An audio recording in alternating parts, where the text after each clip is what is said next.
가계대출 금리가 최근 4%를 돌파했다고 합니다. 한국은행 들어가시면은 4월에 4% 돌파한 게 나오죠. 4.05%. 그리고 주담대 금리도 조금 떨어지는 듯 보였는데 3월에 대통령 당선되고 나서 뭐 여기저기서 뭐 예대 금리 줄인다느니 뭐 해준다느니 뭐 하면서 이리저리 떨궜는데도 전반적으로 금리가 인상하니까 아무리 은행에서 완화하더라도 금리는 올라갈 수밖에 없죠. 그래서 다시 3.9% 찍었다. 저번에 한번 말씀드린 적 있죠? 대중부유층. 대중부유층은 뭐예요? 자산이 10억 이상인 사람들. 대중부유층이라고 하죠. 이런 사람들이 실질적으로 여력을 가진 사람들이죠. 내 집 마련에 여력을 가진 사람들. 이 사람들 중에서 금리가 4%가 넘어가면요 55.5%가 부동산에 투자를 하지 않는다. 5%가 넘어가면요 78%가 투자를 하지 않는다.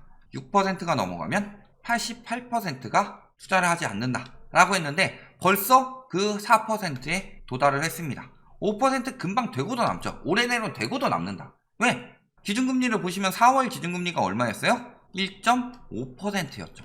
지금 기준금리는 1.75%지만 4월은 1.5%였죠. 그것도 4월 말에 1.5% 된 거죠. 4월 중순쯤에. 그러면은 1.5%인데 이창용 총재의 말을 들어보면 최소 올해 말까지 얼마 올린다고 봐요? 2.5%. 실질적으로 기준금리보다 시중금리가 더 빠르게 올라갑니다. 그래서 보시면은 가장 기준금리 최저일 때 최저금리 2.5%까지 나왔는데 1.5%일 때 4%까지 나왔다는 것은 기준금리가 1% 오르는 동안 시중금리 한 1.5%가량 올랐다는 소리예요. 그렇게 따져서 봤을 때 상승분도 다 반영된 것도 아니고 왜냐면은 올리고 얼마 안 돼서 바로 금리가 나온 거니까. 그랬을 때 2.5%면은 6% 나올 가능성이 굉장히 높은데 못해도 5% 나온다는 거죠. 그러면은 집을 살 여력이 되는 사람들이 집을 안 살 것이다. 그러면 지금 서민들은 집을 살 수 있어요? 못 사죠. 사람들이 그지가 아니라 집값이 너무 비싸요. 왜냐면은 비정상적으로 올랐잖아요. 몇 년 전까지 6억 7억 하던 게 금세 막 10억 해놓고서 이것도 아직 덜 올랐다 이런 심리만 남아있을 뿐인데 살 수 있는 사람들이 여력이 없다. 그러면은 대출을 연끌해서 받을 수 있는 사람들, 이 사람들은 집을 못 사고 있고 그 다음에 부자들은 여력이 돼서 대출 많이 안 받고 연끌까지는 안 해도 집을 살 수 있는 사람들은 안 사는 상황인 거다. 근데 문제는 이게 끝이 아니죠. 자, 7월까지 5%대 5%대 나왔죠? 5.4%.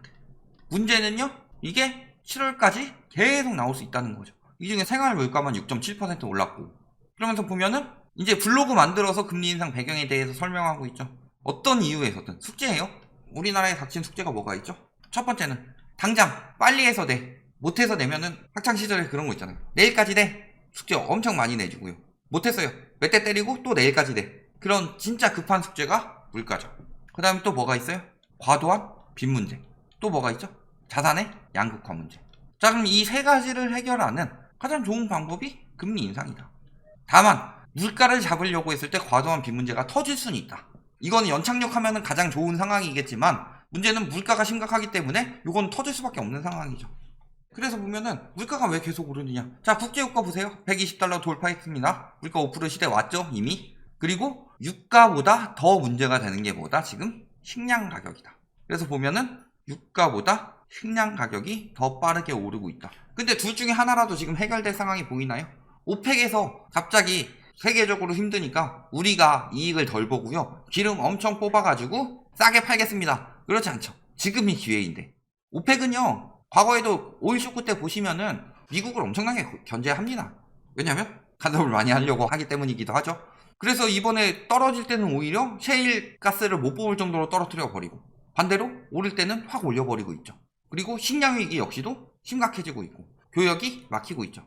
그러면 앞으로 당분간 물가는 계속 오를 것이다. 특히 우리나라 같이 우리나라가 무슨 비중이 높아요?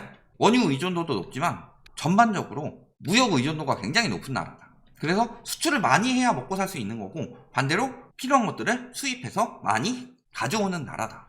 그러니까 외부에서 충격이 크면은 그게 그대로 우리나라로 영향이 올 수밖에 없는 거죠. 그래서 지금 보면은 무역 적자가 심화되고 있다. 수출은 역대로 잘 되고 있는데요. 수입 가격이 너무 비싸가지고 계속 적자 나고 있어요. 문제는 하반기도 마찬가지죠. 어느 때보다 빠르대요? 2008년 경제 위기보다 빠르다. 자, 2008년 경제 위기랑요. 지금 경제 위기랑 비교해 보면은 딱 한 가지 차이입니다. 2008년 경제 위기는요. 뭔가 터졌고 지금 경제 위기는요, 뭔가 터지지 않아서 확 영향을 받느냐, 아니면 계속 영향을 받느냐. 문제는요, 계속 영향을 받다가 터질 수밖에 없는 상황이에요. 2008년 글로벌 금융위기가 왔던 것만큼 심각한데, 금리 인상이나 물가나 이런 것들은 다 금융위기가 터지기 시작했었던 초점의 자료들이 나오고 있다. 그러니까 앞으로 금리 인상, 물가 상승은 계속 지속되는 와중인데 벌써부터 경기가 그렇게 안 좋다는 거예요. 터지게 되면 그때보다 훨씬 심각할 수밖에 없겠죠. 그런데 그때처럼 터지지 않았으니까 문제가 없다, 이런 이야기하는 사람들은 문제가 있는 거죠, 머리에. 예측이 안 되는 게 아니죠. 예측이 되는데 숨기고 있는 거예요, 다들. 조금이라도 더 팔아먹으려고. 그러니까 저희가 계속 분석했던 것들 누가 봐도 여러 가지 계속 보면은 당연히 합리적으로 예측이 가능한 것들인데, 지금 현황만 보면서 계속 이야기하죠. 위기는 없다, 금리 앞으로 계속 올릴 게 눈에 보이는데 2021년 8월에 기사 나온 거 보면은 0.25%포인트 올려봤자 집값 안 떨어지고 뭐 주식이나 이런 것도 안 떨어진다. 누가 0.25%포인트만 올린대요? 유동성으로 인해서 엄청나게 크게 키워놨어요? 그래서 그 유동성으로 계속 오른다고 도발을 해놓은 거예요? 그러면 지나가던 권투 선수한테 도발을 했어요. 한 대 맞아봤자 난 버틸 수 있다. 엄청나게 도발했는데 한 대만 때리겠어요? 여러 대 때릴 게 예상이 되어 있었죠. 금리 인상 같은 경우. 그리고 미국 같은 경우는 빅스텝이라는 잼 말고 스트레이트도 넣어서 때리고 있습니다. 우리나라도 스트레이트 맞을 수도 있다, 이런 이야기 나오고 있죠, 벌써. 근데 어떻게 그렇게 쉽게 속단을 했느냐. 미국도 옐런 재무장관이 과소평가, 내가 틀렸다, 이런 이야기 하고 있죠. 금리 인상 안 멈춘다. 언제까지? 인플레 진정될 때까지. 우리나라보다 미국은 인플레가 훨씬 심하죠. 지금 8%가 넘어갑니다. 그리고 벌써 6월에 양적긴축 들어간다고 그랬죠. 양적긴축 시작했다. 연내 640조 원. 월 475억 불씩 줄이고 4분기 되면은 950억 불까지 계속 줄일 것이다. 언제까지요? 코로나로 인해 푼 유동성 다 축소시킬 때까지. 일단 그래놓고 경제 상황 보고요. 경제 상황이 여기서 끝이냐? 이게 아니죠. 우주 엄마걸 하면서 여기 2부에서 계속 점점점. 왜? 1부는 일단은 코로나 유동성 회수고 여기서 끝나느냐? 아니죠. 2부에는 2008년 이후 풀었던 유동성 회수가 다시 들어갈 수밖에 없는 상황이다. 여기에다가 러시아 붕괴되고 있습니다. 러시아 지금 디폴트 이야기 나오고 있죠. 국가 디폴트예요, 이건. 중국의 기업 연쇄 디폴트랑 다르게 이건 국가 디폴트다. 97년 외환위기 이야기할 때 어떻게 됐어요? 94년 미국에서 금리를 올리기 시작하니까 가까운 멕시코에서, 그 다음에 아르헨티나, 이게 동남아 넘어와서 동아시아 와서 러시아까지 갔죠. 그러면은 영향력이 있는 대로 점점 퍼져간다는 거예요. 그래서 먼저 무너지고 나중에 무너지고 다음에 무너지고. 당시에 러시아는 굉장히 강대국이었죠. 지금보다. 뭐 지금이 약소국이라는 얘기가 아니라 반대로 여기서 먼저 무너지고 이쪽으로 올 가능성도 있더라. 경제적으로 밀접하기 때문에. 특히 지금 러시아 같은 경우는 중국이랑 많이 붙어먹고 있는데 영향 많이 가겠죠? 우리나라도 무역수지의 대부분이 중국에서 나오기 때문에. 러시아가 디폴트 되면 우리나라가 디폴트가 돼요. 러시아가 디폴트 되면 외환위기가 또 옵니다. 그렇게 된다는 이야기가 아니에요. 우리나라에 엄청난 영향을 줄 수밖에 없다. 그러면요, 그 사람들의 기초 체력에 따라서 죽어갈 사람들은 더 죽어가는 거예요. 원래 모든 것들이 축소가 되고 할 때 다이어트 할 때 지방만 골라서 빼나요? 지방을 골라서 빼고 싶지만 지방도 빠지고 여러 가지 같이 빠지죠.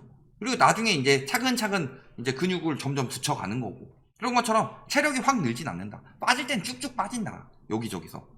그래서 지금도 저희가 얼마 전에 오일 쇼크 올렸죠? 오일 쇼크 올린 지 얼마 안 돼서 이창용 총재가 이야기했죠. 70년대식 인플레. 저희가 영상 찍은 거는 물론 그 이창용 총재가 이야기하기보다 훨씬 전이죠. 그랬을 때 먼저 이야기 나왔고 늘 이런 것들이 눈에 보이는데 이야기하니까 아니나 다를까 그렇게 보고 있다는 거예요. 지금 하는 총재가. 왜? 그때처럼 스태그플레이션이 오고 있고 유가 상승이 일어나고 있고 여러 가지 문제점들이 터지고 있는데 매번 오일 쇼크 터질 때마다 우리나라뿐만 아니라 해외 대부분의 나라들이 부동산 가격 폭락하고 자산 가격 떨어지고 여러 가지 문제들이 있었죠.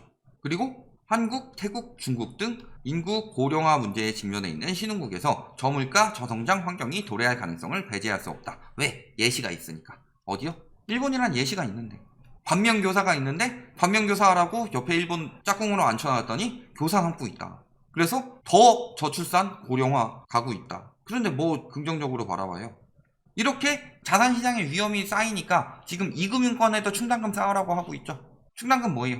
대손 충당금. 손실 났을 경우 대비해라. 예를 들어서 내가 100억을 가지고 있는데요. 여기서 부풀리고 자기 자본 원래는 과제 원에 따른 8억 정도 가지고 있으면 100억을 빌려줄 수가 있죠. 그런데 여기서 터지고 자산 붕괴 나가지고 터져가지고 못 갚는 상황이 와요. 이것들을 얼마나 떠안을 수 있느냐 이런 부분을 해야 되는데 그걸 떠안을 때 제대로 못 떠안았었죠. 돈을 너무 많이 부풀려서. 그래서 터진 게 리먼 브라더스 사태죠. 그럼 리먼 브라더스 은행이 무너진 걸 보고 나서 바젤3가 나왔죠. 바젤3에서 나온 게 뭐예요? 리먼 브라더스 너네 현재 가치만 보고서 집값 계속 오르니까 안 되면 집으로 회수하면 되지 이런 생각으로 돈 빌려줬지. 근데 집값 떨어지니까 너네 망했잖아. 그러니까 그 다음에 바젤3에서 된 게 뭐예요? 현재 가치가 아닌 미래 손실에 대비해서 대손 충당금을 쌓아라. 그러니까 자산 충격이 오든 뭐든 이런 부분을 보고서 미래 손실까지 대비를 해서 충당금을 더 쌓아놔라 이거죠. 그러니까 미래 손실을 대비하는 것들 중에서 나오는 정책들을 보면 DSR이 나오는 거다. 그랬을 때 미래 손실 대비를 더하라. 1금융권이 아니라 2금융권 너네 무너질 수 있다. 그리고 전례가 있죠. 2008년에 글로벌 금융위기 터지고 건설사들 무너져 가면서 2011년에 저축은행 사태가 터졌다. 부동산 PF로 인해서. 이런 것들 보면은 당연히 대비를 해야 되는 거예요. 그러니까 자금 지금 안전자산으로 이동하고 있죠. 자, 예적금 늘어난 게 대출 줄어들면서 예금으로 계속 옮겨가고 있죠. 왜? 위험자산은 말 그대로 떨어지고 있고 예금 수익률은 올라가고 있으니까 이제 현금이라도 유지하자라는 원화 채굴이 늘고 있다고 하는데 거기에 예금 금리까지 올라가고 있으니 얼마나 이동하기 좋아요. 그래서 가계대출은 계속 감소하고 있다. 그런데도 이런 이야기예요. 한국은행 총재가 이야기했죠. 큰 폭의 금리 인상 없이 경제 연착륙이 가능하다. 그거는 희망사항이죠. 큰 폭의 금리 인상 없이. 자, 미국에서는 큰 폭의 금리 인상을 해요. 근데 우리나라는 안 한다. 자, 미국은요 기축통화죠. 우리나라는 비기축통화국입니다. 미국 같은 경우는 해외 영향을 덜 받는 나라죠. 오히려 선도하는 나라인 반면에 우리나라는 영향을 굉장히 많이 받습니다. 그랬을 때 과거에 IMF가 왜 터졌냐? 미국에서 금리를 엄청나게 올렸죠. 그래서 자금이 미국으로 몰렸죠. 안전하면서 수익률 좋은 미국으로 몰렸어요. 그 당시에 우리나라 신흥국기에 속했었죠. 그러니까 미국으로 자금 다 빠지면서 외화가 없어요. 외화가 없으니까 기업들이 뭐 어음을 지불한다든가 이럴 돈이 없어요. 그래서 무너진 거죠. 그게 IMF죠. 그런데 금리를 안 올려요? 그러면 미국이 수익률도 좋은데 더 안전해요. 그러면 자금이 미국으로 빠지겠어요? 안 빠지겠어요? 상식적으로. 근데 경제 연착륙이요? 연착륙이 아니라 완전히 경착륙하려고 하는 이야기예요. 큰 폭의 금리 인상 없이 경제를 안정시키겠다. 지금 상황에서요? 시험 문제 되게 어렵게 나온다. 근데 나는 공부 별로 안 하고 100점 맞겠다. 이런 얘기랑 똑같은 거다. 그리고 아까 이야기했듯이 인플레 진정 이후 저물가 저성장 가능성 배제할 수 없다. 이 이야기가 인플레가 진정되지도 않았는데 벌써부터 나온 이유가 뭐예요? 이미 고령화 문제에 직면해 있다. 그러니까 지금 뭘 대비해야 되는 거예요? 일본의 잃어버린 10년. 왜? 보통 자산 붕괴되면 한 5년은 가죠. 그리고 다시 올라갔었어요. 여태까지는. 왜? 계속 인구가 증가하고 있던 상황이니까.